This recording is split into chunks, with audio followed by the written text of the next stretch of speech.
week, students are taking up finals week head-on, so we bring to you the best study spots on campus.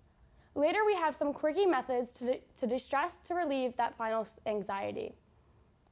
Good morning, Carolina, and welcome to our brand new show, Packaged Live. I'm Megan Dowkshus.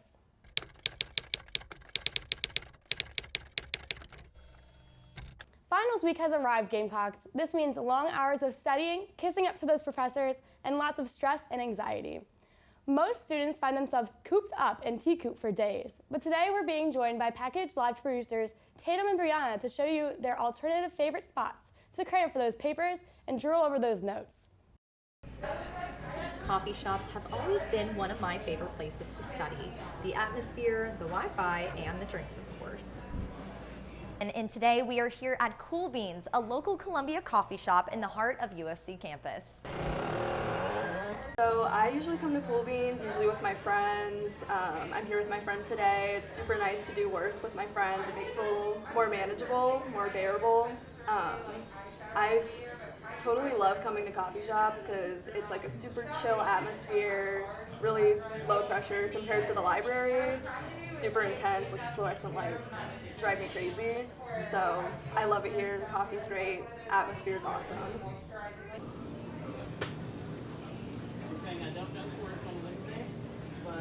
All right, and today we are here with barista Carrington, and he is working today, and finals week is approaching. So can you tell me a little bit about the atmosphere here around that week? Yes, that is our favorite time of year. We call it our slam time. We normally have like a line down the stairs. This place is packed full of people with their computers, notebooks and such.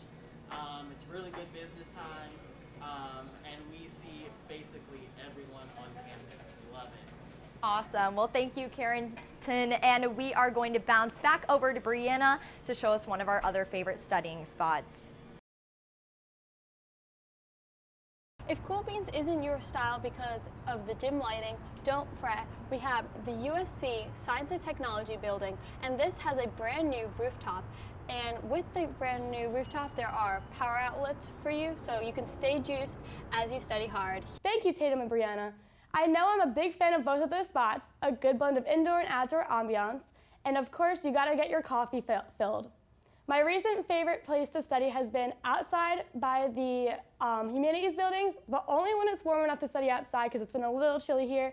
And I also love studying in the top level of T-Coop because I have the little windows and I get to watch everyone outside while I study just to keep myself going.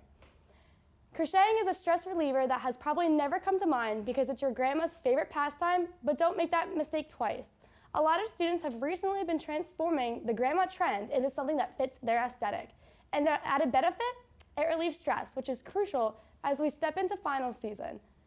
Junior Taylor Simmons said, quote, "Crocheting is a great stress reliever for me, especially on projects with a lot of repetition, because it becomes a muscle memory and can almost be meditative," end quote. The Crafty Yarn Council reports in a research survey of 3,100 subjects found stress reduction in 85% and mood improvement in 68% of the group. One of our fellow Gamecocks sent us a couple of garments she created. Time to check them out. Our producer Brianna crocheted this sweater here, so cute and fuzzy, and she also made this cute little bucket hat.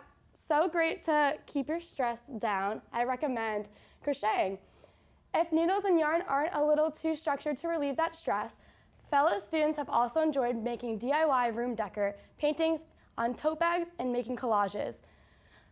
The Avery Recovery Center wrote that collaging is a good option to try when you know there is something you want to express but don't know where to begin. Collaging helps overcome mental blocks because it does not necessarily require the typical skills of drawing or painting. But if DIYs aren't your thing, you could take up a lazier approach, using things like essential oils and Meridian point tapping, or even drinking orange juice. Today we have a couple more of these stress relievers in front of me. Drinking orange juice increases your intake of vitamin C, which combats stress hormones like cortisol. I have here some orange juice. I make sure to drink my orange juice every morning.